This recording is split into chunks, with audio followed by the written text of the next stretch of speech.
嘿，朋友们，欢迎来到云助麻娜。今天呢，我想跟大家来聊聊我的一些学习笔记，是关于一个我觉得我们很多人心里都在琢磨的事儿：到底怎么样才能活出那种真正跟神紧密相连，并且生命中结满果子的人生呢？咱们一块儿来探索一下，怎么把这个听起来很美的想法，实实在在的落到我们每一天的日子里。你看，这个问题是不是特别扎心？我们可能都会有这种感觉，就是很渴望，不只是在星期天，而是在周一到周六的每一个瞬间，都能感觉到神就在我们身边。但说起来容易，到底要怎么做呢？别急，这恰恰就是我们今天想聊透的核心。好，咱们先从一个最基本的概念说起吧，那就是所有真正的连接都得从神设立的那个次序开始。就像这节经文里画的这幅画，那个宝贵的膏油啊，是从亚伦的头顶开始，顺着往下流，一直流到全身。这象征着什么呢？就是一种从上而下的合一。所以你看，不管是在家里还是在教会，只要我们顺服神设立的次序，他的祝福啊、同在啊，才能像水一样顺顺当当的流淌下来。这个流动的原则，可以说是我们理解怎么跟神连接的一块基石。接下来我们要看的这段核心经文，就是约翰福音第15章。在读之前啊，我们心里得有个谱，这可不单单是个比喻故事而已。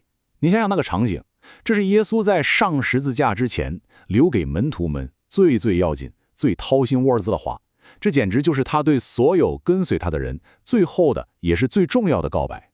咱们来看看经文，耶稣一上来就把几个角色定义得清清楚楚。他说他自己是真葡萄树，是所有生命的唯一源头。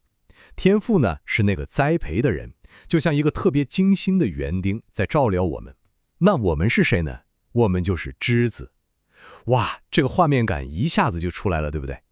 他告诉我们，我们生命的状态好与坏，完完全全就取决于我们跟这棵葡萄树的关系怎么样。接着往下看，这里面有一个可以说是既是应许又是警告的话。你看，当我们跟它连着的时候，结果就是多结果子，可一旦分开了呢，就不能做什么。这句话说的非常绝对，这可不只是说我们做不成什么大事儿，意思是在属灵的层面上，我们是啥也做不成的。但最奇妙的是什么呢？这种连结居然能直接影响我们的祷告，让我们所求的能够成就，这太不可思议了。那问题来了，耶稣为啥非要强调他是那个真的葡萄树呢？这是因为啊，在旧约里头，葡萄树经常被用来比喻以色列，神一直盼着他的子民能多结果子，可他们呢，却常常跑偏，最后成了一棵挂着名字却不结果的树。所以，耶稣在这里其实是在做一个非常深刻的宣告，他在说，我才是一直以来神心里所想的那个完美的，能结出真正果子的生命源头，它是旧约所有盼望的实现。好了，在这段经文里有一个词儿，耶稣翻来覆去的讲，可以说这个词儿就是打开整段话的钥匙，这个词就是常在。那常在这两个字到底是什么意思呢？你知道吗？常在绝对不是一种静态的，偶尔去探望一下的状态，它描述的是一种动态的、活生生的关系。用一个更形象的词来说，就是形影不离。你想象一下那个画面，他去哪儿我就跟到哪儿，他在想什么我就去体会什么。这是一种相互的内住，就是说我的心里有他，他的心里也有我。哇，这是一种多么甜蜜的关系啊！那么这种常在的生活跟那种纯粹完成宗教任务式的生活区别到底在哪儿呢？我们可以来对比一下。你看，宗教责任呢，很多时候就是遵守一套规则，跟着一个系统走，我们的动机可能更多的是害怕被惩罚。但是常在的关系呢，它的出发点是爱，我们是去跟随一位有位格有情感的耶稣，他不是一周去报道一次就完事了，而是时时刻刻的交流。我们心里追求的是跟他更亲近。好了，我们现在明白了常在是什么意思了。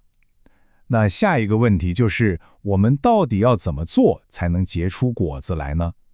经文里提到了2个条件，而且这2个条件是分不开的。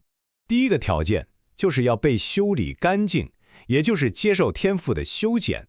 我知道修剪这个词一听就感觉不太舒服，有点疼。但我们要明白，天父的修剪绝对不是为了惩罚我们，这反而是那个园丁出于爱对我们的精心照料。他会用他的话，用我们身边的环境来帮我们剪掉生命里那些只消耗养分不结果子的旁枝末节。他这么做的目的只有一个，就是为了让我们能结果子更多。那第二个条件呢，就是我们自己要持续地连在葡萄树上，因为这是我们得到生命和营养的唯一方式。所以啊，我们真的需要换一个角度来看待生活中的修剪。当我们正在经历这些的时候，这恰恰证明了我们是神所爱的孩子。因为圣经告诉我们，哪有父亲不管教自己亲生孩子的呢？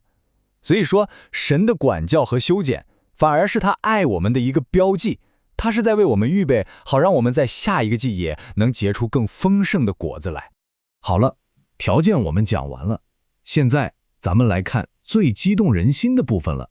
就是当我们真正的活在与耶稣的连接里时，我们的生命到底会发生什么奇妙的变化，会结出哪些美好的果子呢？你看看，这个清单多棒啊！连接带来的丰盛是实实在在的。首先，我们的祷告会变得更有力量，因为我们的心跟神的心对齐了嘛。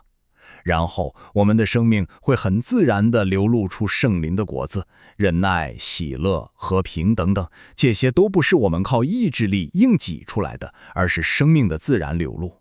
我们的内心会被一种超越环境的喜乐和平安充满，而最终，我们的生命本身就会成为别人的祝福，来荣耀天父。说了这么多理论，可能有人会问，道理我都懂，但我具体要怎么把常在这个概念落实到每一天的生活中呢？别担心，这里就有一个特别实用的工具，一个以对话式祷告为核心的模型，它能帮助我们刻意的去培养跟神聊天的习惯。这个工具就叫 TRUST 模型，咱们来把它拆开看一看。T 呢代表 thanks 感谢，圣经说要凡事谢恩，所以不管遇到好事坏事，咱们都试着从感谢开始。R 呢是 revelation 启示，就是求圣灵打开我们的心窍，让我们能明白神在这件事上的看法。U 是 use me 使用我，就是问神在这件事上我怎么能成为你爱的管道去祝福别人呢？ S 是 strengthen me 坚固我，因为说实话我们常常都很软弱，所以需要求神来加给我们信心和爱心。最后一个 T 是 teach me 教导我，求神教我们什么时候是行动的正确时机。但是这里最关键的一点是，大家千万别把这个 TRUST 模型当成一个死板的公式，它其实只是一个帮助我们开启对话的框架。你可以带着你最真实的情感，你的困惑，你的难过，甚至你的幽默感去跟他聊天。我的学习笔记里提到，有的牧师会非常直白地跟耶稣说话，甚至开玩笑，因为我们的神是一位有情感、有温度，渴望跟我们建立真实关系的神。他不是一个需要我们用条条框框去讨好的冰冷神明。好了，听了这么多 TRUST 这5个步骤里面，哪一个最打动你，让你觉得这个我今天就想试试呢？是学习凡事感恩，还是祈求神的启示？我特别期待你能在评论区留个言，分享你的想法和经历，让咱们可以互相学习，一起成长。最后，让我们回到今天最核心的那个信息上。说到底，就一句话，离开了作为我们生命源头的他，我们真的什么也做不了。但是，只要我们选择连接于他，持续的常在他里面，我们的生命就一定能结出许多的果子，来荣耀我们的天父。好了，今天的学习笔记就跟大家分享到这里，真的非常感谢你的收看。如果这些内容对你有一点点的启发，别忘了订阅和分享，也邀请更多的朋友跟我们一起在神的真理里面共同成长。那我们下次再见了。